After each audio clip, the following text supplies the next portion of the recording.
Bienvenidos, bienvenidas, bienvenides. Esta semana les proponemos discutir sobre la planificación y su proceso de construcción.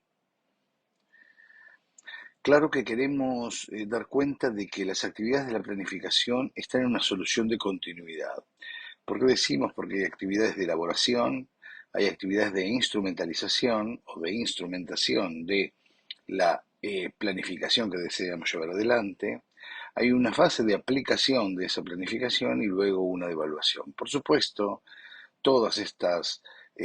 actividades que desarrollamos para pensar la planificación están siempre en una retroalimentación permanente. Esta retroalimentación lleva a la evaluación, al reajuste y a poder repensar la elaboración y así ajustar la instrumentación, la aplicación para volver a la evaluación. Reconocemos aquí una serie de fases para la tarea de planificar. Si bien ustedes van a ver aquí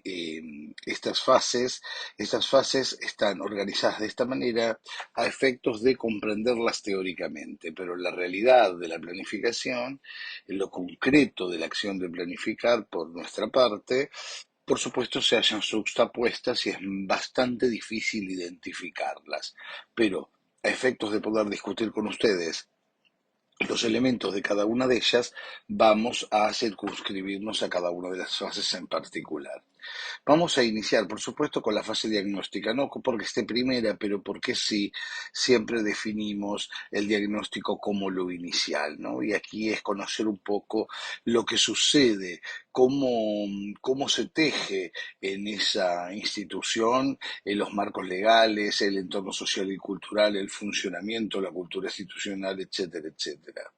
Por supuesto, una fase de sensibilización, motivación, justificación y es hacer ver, hacer reconocer a los miembros de ese espacio que este equipo de conducción, este equipo de supervisión está orientando en ese diagnóstico la construcción de un problema que tenemos que hacer evidente y que es poder reconocer entre todos los sujetos. Por supuesto que en función de eso tenemos una fase de construcción de acuerdos, ¿no? Y es en un proceso participativo siempre, poder llegar a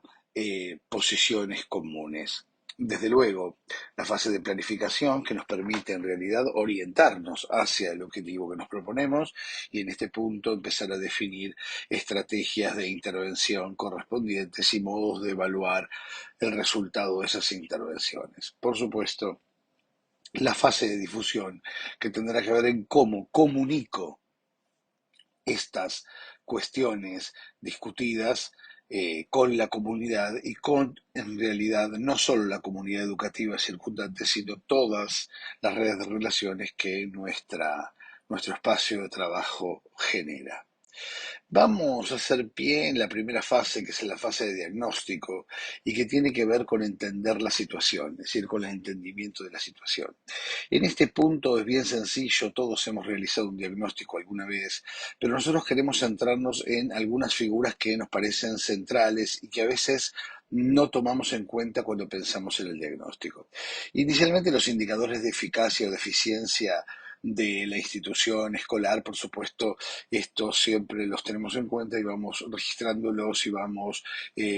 haciendo una lectura de lo cuantitativo en términos cualitativos. Pero nosotros también les proponemos los logros de aprendizaje, siempre de los últimos 2 años, los informes de calificación anualizados o esos recortes que hacemos institucionalmente que nos permiten observar y apreciar estas cuestiones, pero algo central y que discutimos en este proceso de formación es la configuración del escenario escolar. Y para configurar este escenario escolar necesitamos analizar todo lo relativo a la tarea docente, a la relación con padres y con la comunidad en general, es decir, con todo ese tendido de redes. Entonces, lo que les proponemos inicialmente es, además de trabajar con los indicadores y con los logros de aprendizaje que nos estarían vinculando fuertemente y formalmente con eh, los resultados de la acción educativa, les pedimos que podamos pensar para poder generar a futuro un problema situacional real en realidad poderlo pensar como un campo problemático vinculado con todo el hacer social de la escuela y no solo con lo pedagógico, les pedimos entonces empezar a discutir los escenarios. Cuando hablamos de trabajar con escenarios, hablamos de explorar las necesidades de los miembros que participan. Y en este punto hay que ser totalmente franco con nosotros mismos y con nuestro equipo de trabajo. Entonces, ahí es discutir qué sabemos sobre nuestros estudiantes, lo que hacen, lo que piensan, lo que sienten, cómo van acompañando sus trayectorias en el desarrollo que les proponemos, qué intuimos de cierto, pero que no podemos respaldarlo con datos, es decir, esa intuición, esa percepción, esas representaciones que nos vienen, que no las podemos respaldar por datos, pero que podemos dar cuenta de que existen, qué cosas ignoramos y cuáles, porque las ignoramos, son nuestras preguntas o conjeturas en relación con eso. En realidad hay un análisis de la realidad que tiene que ver con lo que nosotros queremos, pero de lo que nosotros queremos, qué tenemos ahora y en qué aspectos vamos a tener que concentrarnos para mover la institución hacia lo que deseamos que la institución se transforme. En este punto decimos que siempre hay cosas para modificar, para sostener o para profundizar. Y entonces en este punto es bien interesante poder eh, construir el escenario en el mayor halo de realidad. Para esto, lo que les proponemos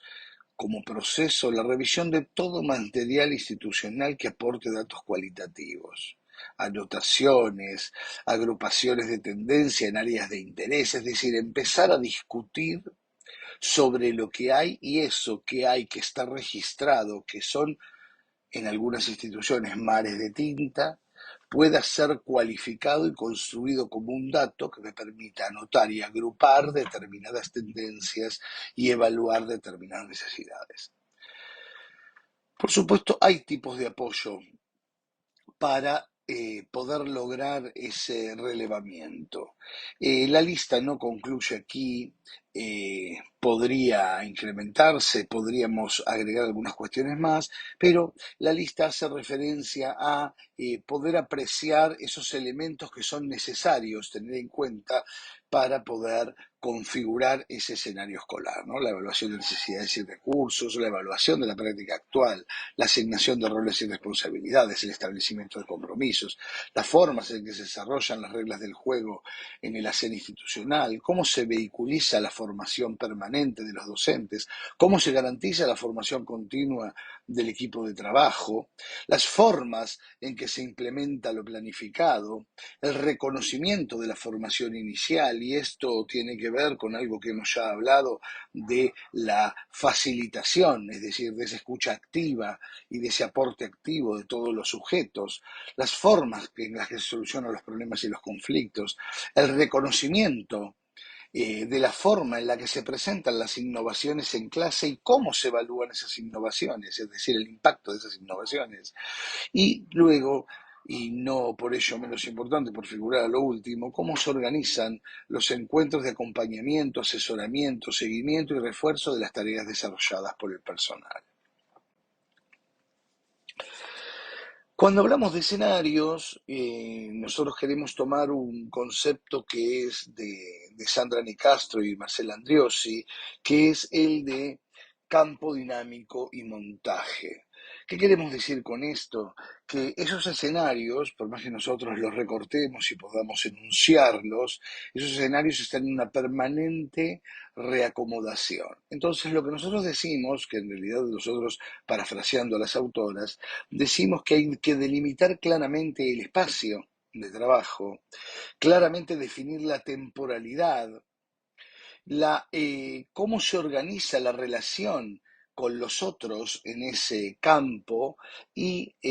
la intertextualidad y el vínculo. A esto vamos a volver en unos momentos. En relación al montaje, el montaje es movimiento, es decir, el montaje es esta situación de ese campo dinámico que se va alterando y que se va moviendo, pero que tiene una solución de continuidad, pero también presenta discontinuidades y las plantea, que es lo que nos permite definir o delimitar no un problema, sino un campo problemático, es decir, un espacio más abarcativo y más general en relación con ello. Por supuesto, decíamos la intertextualidad, y la intertextualidad porque lo que va a implicar es poder sostener esa acción deliberada, es decir, esa acción que constituye un fin y además a un fin que mejora las condiciones, ¿no? Mantenerse siempre atentos y dispuestos a observar y a comprender los diferentes puntos de vista. En relación con esto, el vínculo, ¿no? El vínculo, cómo se entrelaza, cómo se ligan los niveles de dependencia, de autonomía, de credibilidad, de confianza, las relaciones que se establecen en este campo dinámico, en este montaje, en estos escenarios sobre los que queremos configurar el espacio actual o situacional de esta institución. Entonces, trabajar con escenarios es definir todo lo que queremos, qué tenemos ahora y en qué aspectos debemos concentrarnos para iniciarnos en la acción. Y aquí decimos que para poder seguir adelante con este proceso de planificación y para poder elaborar en conjunto y en construcción de acuerdos la delimitación o la elucidación de un campo problemático, va a ser necesario, sin duda, establecer condiciones de diálogo. Y estas condiciones de diálogo se van a establecer, sin ningún lugar a dudas, eh, con una escucha generativa, es decir, que preste atención a lo que se está diciendo en los mensajes, pero también lo que no se está diciendo, de esa intertextualidad, y suspender los juicios, es decir, explorar las ideas y las nuevas perspectivas y poder abrirnos a comprender en esta escucha generativa todo lo que se dice. Eso lo vamos a discutir más adelante, pero nos va a permitir de alguna manera recomponer el pensamiento tácito que existe en cada uno de los sujetos como representaciones que todos portamos y poder construir de alguna manera una propuesta colectiva o un sentido común sobre estas cuestiones.